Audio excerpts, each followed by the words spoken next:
Right now, somewhere in your city, a public utility is pumping water into a pipe. That runs to your kitchen. By federal law, that water must be tested hundreds of times a month. It costs you roughly 1/5 of 1 cent per gram Allen. Half a mile away, inside a supermarket, is a bottle of water. That costs more per ounce than gasoline, more per ounce in some cases than the milk it sits next to, more per ounce than human blood sells for at a plasma center. How is that possible? How do you take a liquid your city is legally required to give you for almost nothing, pour it into glass, and resell it at 1,800 times the cost? And why do the smartest, wealthiest, most skeptical consumers on earth fight to pay it? This is Market Cap Stories. Today, the most profitable con in the supermarket. Let's start with the number, because the number is the whole story. A standard premium water, let's say a 1-liter bottle of an imported European brand, retails in the United States for somewhere between $2 and $4. Tap water delivered to your home by a municipal utility costs approximately 2/10 of 1 cent for the same 1 liter. 1 liter side by side. Municipal tap $0.002. Imported premium bottle $2, $4. Multiple roughly 1,000 to 2,000x. So when people say the markup is 1,000 times, 2,000 times, 1,800 times, they are not exaggerating. They are, if anything, being conservative. For comparison, a luxury handbag marked up 400% over its manufacturing cost is considered a scandalous fashion industry ripoff. That is a markup of 5 times. Premium water runs that by 2 to 3 orders of magnitude. Now, the obvious objection. You are not just paying for water. You are paying for the bottle, the cap, the label, the shipping, the refrigeration, the retailer's margin. True. So let's price all of it. The bottle, cap, and label at industrial scale cost the manufacturer somewhere between 5 and 15 cents. The water itself, even sourced from a protected spring, is functionally free. Add freight, add the retailer's cut. When independent analysts have done this, the all-in cost of goods for a premium bottle of water, including the water, packaging, freight, and a normal distribution margin, lands somewhere in the range of 20 to 40 cents. The bottle then sells for $3, which means the gross profit on water is not buried in costs. It is enormous, real, and almost entirely a function of the brand. Rough teardown of a $3 premium bottle. Water, $0, bottle plus cap plus label. $0.1 freight plus handling, $0.2.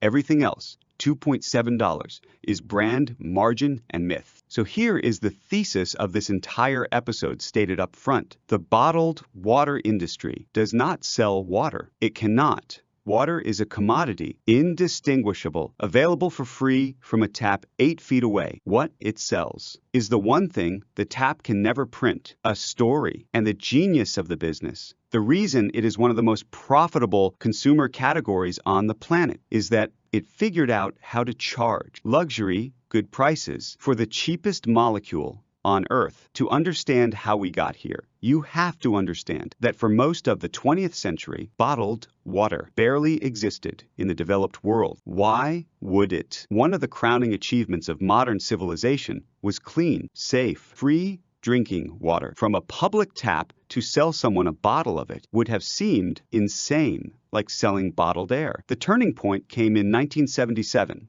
In France, with a brand called Perrier, and the man who cracked it was not a hydrologist. He was a marketer named Bruce Nevins. Nevins took a sparkling mineral water that the French had drunk for a century as a regional curiosity, and he did something radical. He did not advertise it as water. He advertised it as status. The campaign positioned Perrier next to wine, not next to soda. It ran in fashion magazines, not grocery circulars. It was placed in the hands of the slim, the wealthy, the health-conscious, the emerging fitness culture of the late 70s. That was learning to jog, to count calories, to refuse a cocktail, and still want something to hold. Perrier gave them the prop. Perrier U.S. launch, 1977.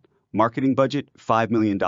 First year U.S. sales, a few million bottles. By 1988, over 300 million bottles a year, the product did not change, the story did. And it worked beyond anyone's projection. Within a decade, Perrier had turned a free public good into a symbol of cosmopolitan sophistication. But there was a deeper lesson buried in that success, and the rest of the industry learned it fast. If you can convince a consumer that water carries identity, that what is in your hand says something about who you are, then you have escaped the commodity trap entirely. In 1990, Perrier suffered a famous crisis. Traces of benzene were found in some bottles, and the company recalled its entire global stock. It was a catastrophe, but here's the part that should interest an MBA. The recall proved the thesis. Consumers were not outraged because their water was unsafe. Tap water was right there, safe and free. They were outraged because the brand had betrayed the promise of purity. It had sold them. They were never buying safety. They were buying a feeling,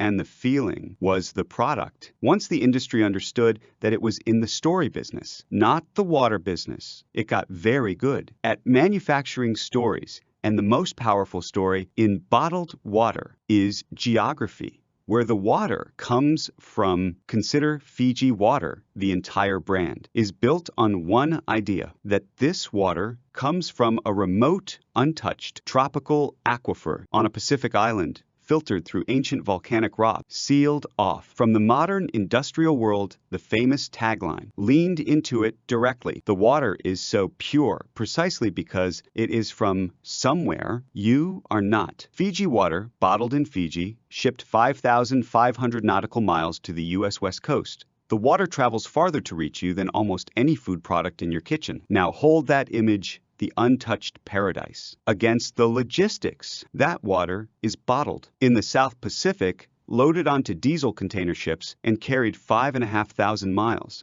across an ocean to reach a refrigerator in Los Angeles. The carbon footprint of moving it is, by any rational measure, enormous, burning more fuel to transport the water than the water could ever be worth as a substance. But the substance was never the point. The distance is the point. The distance is the brand. The same trick in different costumes runs the entire premium category. Evian, sourced from the French Alps, the name itself, is naive, spelled backward, a fact the internet enjoys far more than the company does. Voss, Norwegian artesian water, in a tall cylindrical glass bottle designed to look like a high-end fragrance and priced accordingly. San Pellegrino, Italian, sparkling, wrapped in a red foil and a coat of arms. That signals aristocratic dining. The premium playbook: Evian, French Alps; Voss, Norwegian artesian; Fiji, volcanic aquifer; San Pellegrino, Italian heritage. Each sells a place, a heritage, and a bottle designed as a status object. Notice what every one of these brands is actually selling, not hydration. Hydration is free. They are selling a coordinate on a map you will never visit, a heritage you did not earn, and a bottle designed to be seen in your hand.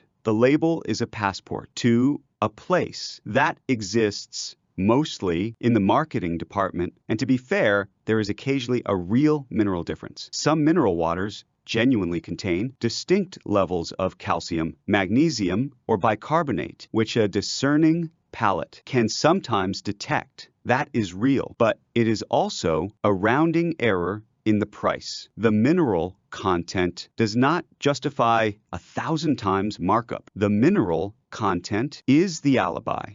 The mythology is the business. Here is where the con becomes almost impossible to defend, and where it becomes fascinating. Because if the premium brands were selling a genuinely superior product, the experts should be able to taste it. They cannot. This has been tested repeatedly for decades in controlled blind tastings where the labels are removed and the brands are hidden. Trained tasters, sommeliers, self-described water connoisseurs, and ordinary consumers alike routinely fail to distinguish expensive bottled water from cheap bottled water, and in many tests from filtered municipal tap. Blind taste tests repeated finding. Panels cannot reliably distinguish premium bottled water from cheap bottled water or from tap. In several famous trials, tap water placed ahead of premium brands. In some of the most cited examples, ordinary tap water did not merely tie the luxury brands. It beat them. Tasters ranked the free municipal water above bottles costing $3 apiece. Television programs have run this experiment for laughs for 20 years. Restaurants have been caught serving filtered tap from refilled designer bottles at premium prices, and the diners never noticed. So now we have a genuine puzzle. And it is the puzzle this whole channel exists to solve. If the experts cannot tell the difference, if the product is physically indistinguishable, if a free alternative flows from every tap, then why do rational, educated, price-sensitive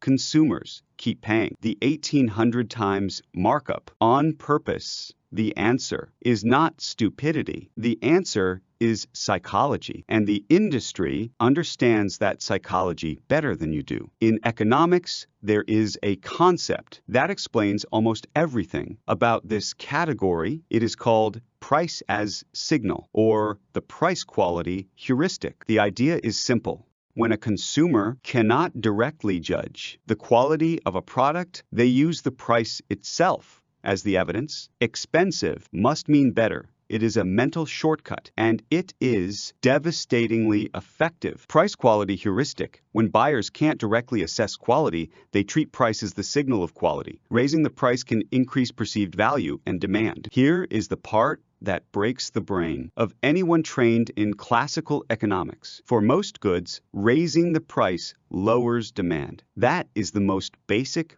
law in the field, but for a certain class of products, luxury, status, and signal goods, raising the price can actually raise demand. Economists call these Veblen goods, after Thorstein Veblen, who coined the term conspicuous consumption. Premium water is, in part, a Veblen good. Think about the social mechanics. When you order a bottle of imported water at a restaurant and you do it in front of others, you are not just hydrating, you are signaling. You are saying, I can afford to pay for something I could have for free. I have taste. I have discernment. I care about my body, my purity, my health. The water is a billboard, and you are renting it one bottle at a time. And the brands engineer every cue to reinforce that signal. The weight of the glass, the heft of the cap, the architecture of the bottle. Voss did not put its water in a tall, heavy, minimalist glass cylinder by accident. That bottle is designed to feel like an object you would find on a designer's desk, not in a recycling bin. The packaging is doing the persuading. The water is just along for the ride. Willingness to pay is manufactured, not discovered. Levers, bottle weight, glass versus plastic, label imagery, country of origin, restaurant placement, and price itself as proof. And this is the deepest lesson of the entire category, the one worth carrying out of this episode. Willingness to pay is not a fixed property of the buyer. It is manufactured. The industry does not discover what you will pay for water. It constructs it through imagery, scarcity, placement, ceremony, and price itself. You think you are deciding how much a bottle is worth. You are reading a number they wrote for you to find. Now here is the part that should genuinely make you angry, because it is the one place where the con crosses from clever marketing into something closer to a swindle. You would assume that water you pay $3 for is held to a higher safety standard than water from the tap. In the United States, the opposite is frequently true. Municipal tap water in major U.S. cities is regulated by the Environmental Protection Agency. Utilities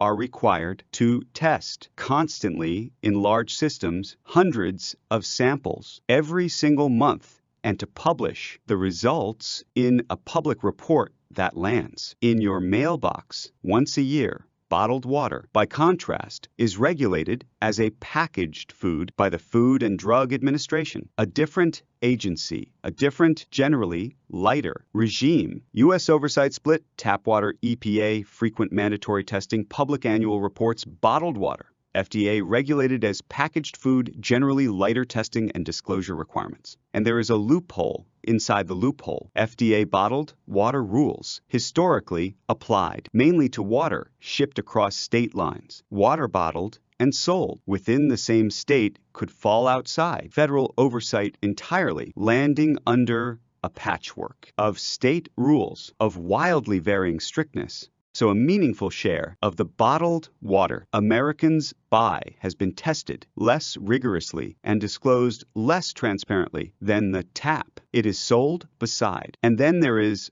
the open secret of the category. A very large fraction of bottled water sold in America is not from a glamorous spring at all. It is municipal tap water, the same public utility supply, run through additional filtration, rebottled, and rebranded. Two of the best-selling water brands in the United States are, by their own disclosures, purified public water sources. You are, in many cases, quite literally buying the tap back from them at 1,000 times the price. A large share of us bottled water originates from municipal tap sources, filtered, rebottled, rebranded. The source on the label is sometimes the same public supply available from your kitchen. Let that land for a moment. The single greatest infrastructure achievement of the modern city, safe, cheap, universal drinking water, has been so thoroughly taken for granted that an entire industry now profits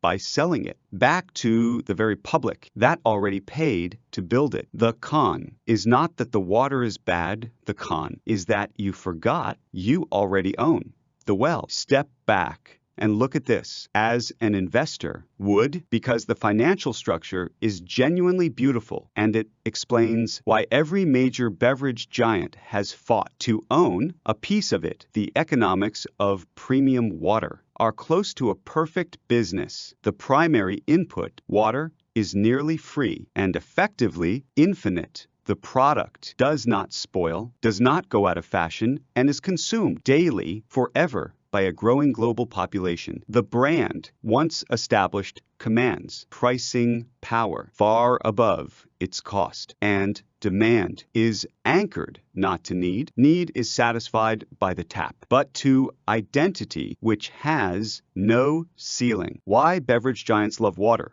Input cost near zero, shelf life effectively infinite, demand daily global recurring pricing power anchored to brand identity, not utility. This is why the global bottled water market is measured in the hundreds of billions of dollars annually, and why it has been growing for decades. The two largest beverage companies in the world each built flagship water brands precisely because they understood the margin structure. When your core soda business faces a health backlash, water is the perfect hedge. Same distribution network, same retail shelf, same trucks, but wrapped in the halo of wellness instead of the stigma of sugar. And the genius of the premium tier specifically is that it solved the one weakness of the mass market water business: commoditization. Cheap bottled water competes on price, which crushes margin. Premium water refuses to compete on price at all. It competes on story, on glass, on origin, on signal, dimensions, where the competitor cannot simply undercut you, because the whole point is that you cost more. So the next time you see a beverage company launch a new premium water in a heavier bottle with a more remote source at a higher price, understand what you are watching. You are not watching a company find better water. There is no better water. You are watching a company write a more expensive story and bet that you will pay to be told it. The model is not invincible, and there are real forces pressing against it. First, the reusable bottle. An entire generation has been taught to carry a refillable steel bottle as its own status object, a different signal, one that says environmentally conscious rather than expensively hydrated. That movement competes directly with single-use premium water for the same identity dollar. 3 pressures on premium water. 1, reusable bottle culture as a rival status signal. 2, plastic and carbon backlash. 3, the recurring rediscovery that tap water is excellent and free. Second, the environmental reckoning, the plastic waste, the shipping emissions, the absurdity of moving water across an ocean. These have become reputational liabilities, the same distance from the source that once read as purity increasingly reads as wasteful. The mythology that built the category is starting in places to work against it. And third, the oldest threat of all, the tap. Every few years, the public rediscovers, usually through a viral blind taste test, that the free water is excellent, that the emperor has no clothes, that the whole thing is a beautifully marketed illusion. And yet, and this is the punchline of the entire episode, the industry survives every one of these reckonings because it was never selling the water. You cannot debunk a feeling, and the feeling is back on the shelf. Tomorrow morning, a bottle of premium water is by itself a $3 product, but it encodes one of the most elegant ideas in modern commerce, that you do not have to sell people something they need. You can sell them something they already have for free if you first sell them a story about who they become when they hold it. The water in that bottle is the same water in your tap. The 1,800 times you pay extra is the price of the label, and the label is the only thing they ever made. Market cap stories doctrine: when the product is a commodity, stop selling the product, sell the identity wrapped around it, and let the markup compound on a story the customer agrees to believe. In a market full of companies competing to make a better product, the premium water industry discovered something stranger and more profitable: that the smartest play is not a better product at all. It is a better story about the same one. If this is the kind of strategic anatomy you find useful, subscribe to Market Cap Stories. We will see you in the next case. Yes, in closing, no cadence promise.